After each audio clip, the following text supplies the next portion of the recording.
नमस्ते। आज की इस चर्चा में हम इंसान के सबसे अनोखे पहलू को गहराई से समझने वाले हैं। हम सब जानते हैं कि इंसान एक बहुत ही खास सामाजिक प्राणी है। हम सिर्फ जानवरों की तरह अपनी सहज वृत्ति यानी इंस्टिंक्ट के सहारे नहीं चलते, बल्कि अपने आसपास के माहौल और समाज से बहुत कुछ सीखते और अपनाते हैं। तो यहाँ सबसे पहला बुनियादी सवाल जो सामने आता है वो ये है कि हम मानव व्यवहार और समाज को आखिर कैसे समझते हैं। क्या मानव स्वभाव को सच में समझने के लिए सिर्फ एक इंसान के दिमाग को पढ़ना काफी है, या फिर उस पूरे सामाजिक ढांचे को समझना जरूरी है जिसमें वो रहता है। चलिए आज की इस चर्चा का रोड मैप देख लेते हैं। हम शुरुआत करेंगे ये जानने से कि समाजशास्त्र और मनोविज्ञान क्या हैं।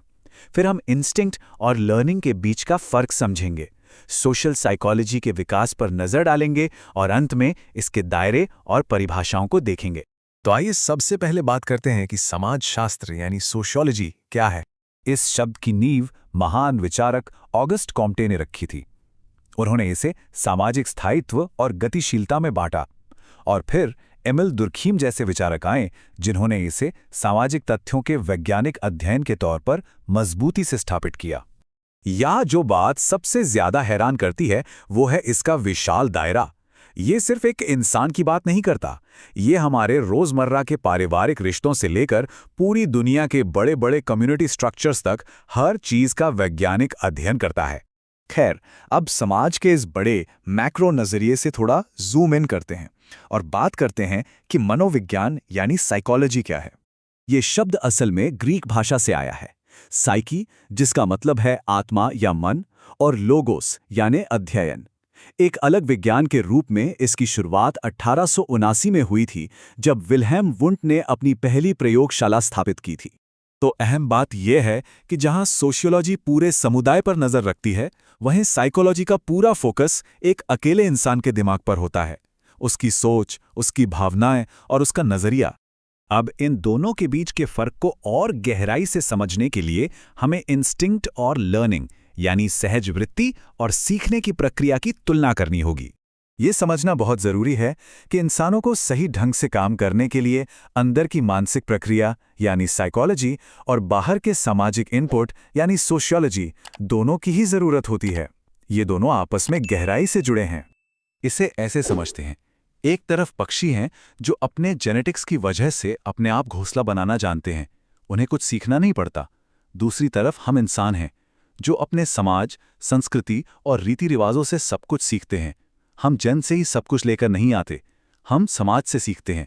इसीलिए समय के साथ ये साफ हो गया कि न तो सिर्फ सोशियोलॉजी और न ही सिर्फ साइकोलॉजी हमारे व्यवहार को पूरी तरह समझा सकती है।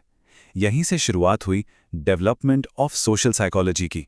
19वीं सदी के जॉर्ज हर्बर्ट मीड और चार्ल्स हॉटन कूले जैसे विचारकों ने यह महसूस किया कि व्यक्ति को समझने के लिए समाज को समझना भी उतना ही जरूरी है, और यहीं से सामाजिक मनोविज्ञान ने अपना एक अलग आकार लेना शुरू किया।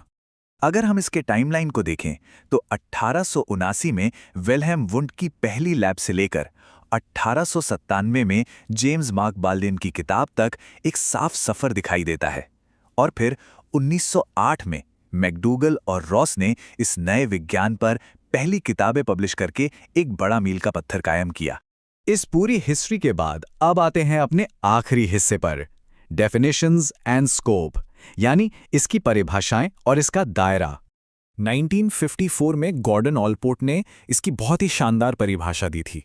उनके मुताबिक सोशल साइकोलॉजी इस बात का अध्ययन है कि हमारे विचार और व्यवहार दूसरों की मौजूदगी से कैसे प्रभावित होते हैं, भले ही वो मौजूदगी असल हो या सिर्फ हमारे ख्यालों में हो। मतलब अगर समाज सामने नहीं भी है तो भी उसका असर हमारे दिमाग पर होता ही है। बाद में 2007 में बैरन और बायरन ने इसे और आसान कर दिया। उन्होंने कहा कि जब हम दूसरों के साथ होते हैं तो हमारे बर्ताव के पीछे असली कारण क्या होता है, ये विषय उसी बात की साइंटिफिक जांच करता है। इसका दायरा सच में बहुत बड़ा है। एक इंसान दूसरे को कैसे प्रभावित करता है, एक ग्रुप अपने मेंबर्स पे क्या असर डालता है, लोग अपने ग्रुप को कैसे बदलते हैं, या फिर एक पूरा ग्रुप दूसरे ग्रुप के साथ कैसे पेश आता है, ये सब कुछ सोशल साइकोलॉजी के अंदर आता है। तो इस पूरी चर्चा के अंत में एक बड़ा सवाल हम सबके सामने आता है, क्या हमारे विचार कभी भी पूरी तरह से हमारे अपने होते हैं या हम हमेशा उसी समाज की उपज होते हैं जिसमें हम रहते हैं? सोचने वाली बात है ना? इन दोनों विषयों का ये संगम हमें उन अदृश्य ताकतों को समझने में मदद करता है जो रोजमर्रा के जीवन और हमारे हरेक फैसले को चला रही हैं।